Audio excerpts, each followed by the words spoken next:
Добрый вечер, дорогие читатели и зрители.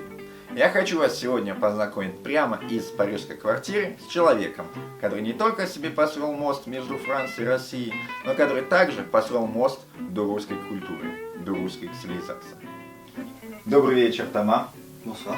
Мы можем общаться autant en français qu'en russe, но я думаю, что все-таки будет лучше на французском. Bien sûr. Ну, это как хочешь.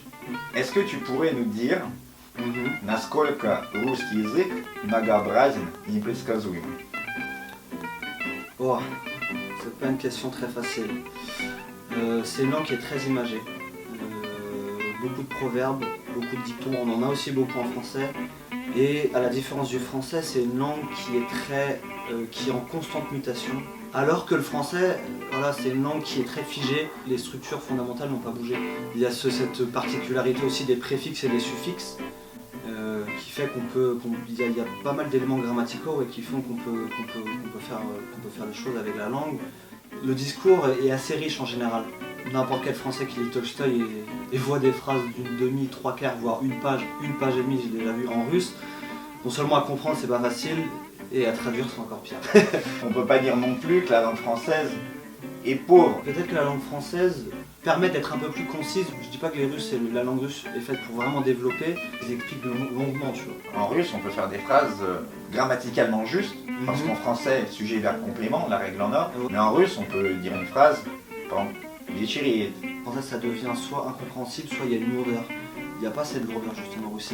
Il y a un proverbe en russe qui dit краткость, сестра таланта. Je suis tombé sur des phrases en russe à traduire, des phrases vraiment pas sur Chouchine mais sur Alexandre Kabakov.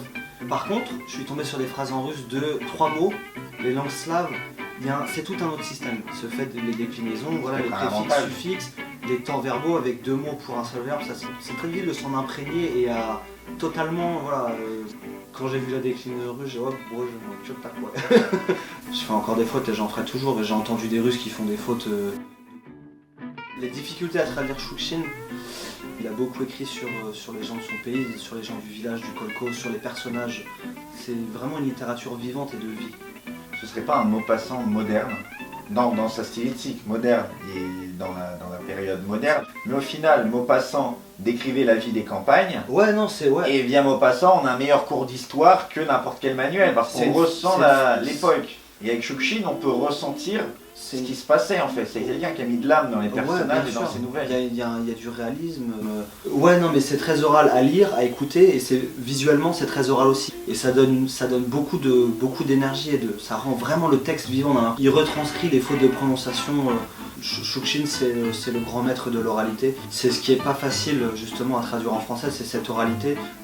Изнервничалась на общественной работе. Ça veut dire quoi ça? Изнервничалась на общественной работе. Изнервничалась. Из. Non, я понял, mais toi, ça veut dire quoi chose à общественную работу? Mais pourquoi elle est énervée? Moi j'ai pas compris. Enfin la mère de Sacha m'a dit, à l'époque ces femmes-là qui faisaient les общественную работу, c'était souvent des femmes pas mariées ou qui avaient pas d'hommes, des vieilles filles, tu vois. Chouchine il écrit des choses parfois avec un sens particulier. Très riche, super expressive, même très drôle. Enfin de toute façon de travailler sur cette œuvre, ça m'a fait passer dans tous les états, par toutes les émotions. Il m'a énervé, ça m'a rendu triste, il m'a fait rire, ça m'a donné espoir. Я надеюсь, что сегодняшний вечер вам был очень-очень познательным, что вы много чего могли узнать и понять. До скорой встречи и хорошего вам дня. Счастливо.